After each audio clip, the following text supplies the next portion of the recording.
he robbed him. So I forgot how good Ausar Thompson was at the beginning of the season. In his first 18 starts, he had 8 games with 10 or more rebounds. 5 of those games, he had 12, 12, 13, 15, and even a 16 rebound game. On November 5th, he almost had a 5-by-5 game. He missed it by 1 assist, 1 steal, 1 block. His averages in those first 18 starts, 11 points per game, 9 rebounds, 3 assists, 1 steal, almost 2 blocks, 2 if you round up, 47% from the field, 12% from 3, and 70% from the free throw range, free throw line while playing 30 minutes per game. So those were pretty exciting numbers. And if he had kept that up, which I think he could have done, there would be more of a case for Ausar Thompson being in the Rising Stars game.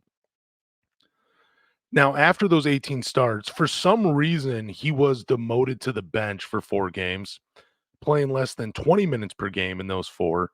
Then he starts 5 more games, goes back to the bench, starts 1 more game, and then he's been on the bench ever since. So in 24 starts this season, I gave you the 18 starts at the beginning, but in 24 starts this season for Ausar Thompson, he averaged 11 points, 9 rebounds, 3 assists, 1 block, and 1 steal per game. Now, the Pistons only won 2 games with him as a starter, so maybe Monty knew something. In 22 games off the bench, Ausar has averaged 6 points per game, 5 rebounds per game, and 1 assist per game. It's been mixed results for him.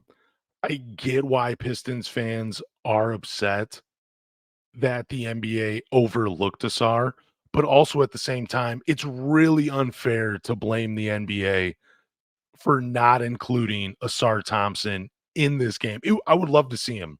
I really would. But you look at those again, you look at the front court names for the NBA rookies, and I just don't know who you put him over. Now, if you're considering him guard, which I don't think you can. Now, he has gotten some minutes at the 2 spot, but he has primarily played at the 3 and the 4. So that's the only reason I'm calling him a front court player.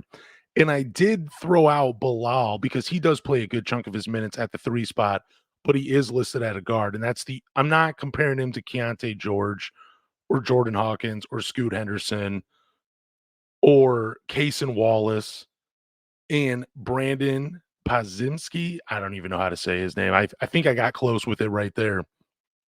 They're all guards listed here. So I don't know if they play any minutes at the 3. I didn't look it up. I just looked up Bilal Coulibaly, and I do know that he plays minutes at the 3. So it's a little interesting they threw him at the guard, considering the fact that the Washington Wizards have had a pretty poor season as well. But I also think he gets the mention, and I'm not trying to take anything away from his game or his rookie season because he has stood out in moments. But I also think he got this consideration because he was Victor Wembanyama's teammate last year.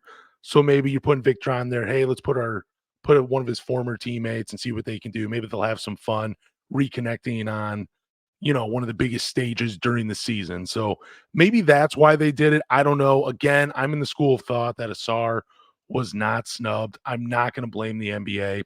I'm putting all of that on Monty Williams. You should have kept him starting. I don't know why you played Isaiah Livers over him. I don't know why you played Killian Hayes over him.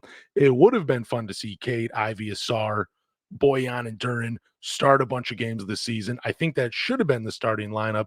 And I think if Ausar had kept starting and kept putting up the numbers he was, where he was putting out a complete game in points, rebounds, assists, blocks, and steals, yeah, the shooting percentage wasn't there. But if you utilize him right, he could shoot around 50% from the field like he was towards the beginning of the season with those 18 starts. And even in those the 18 starts, I don't have the numbers for the 24 starts. I'm sure it's somewhere up there.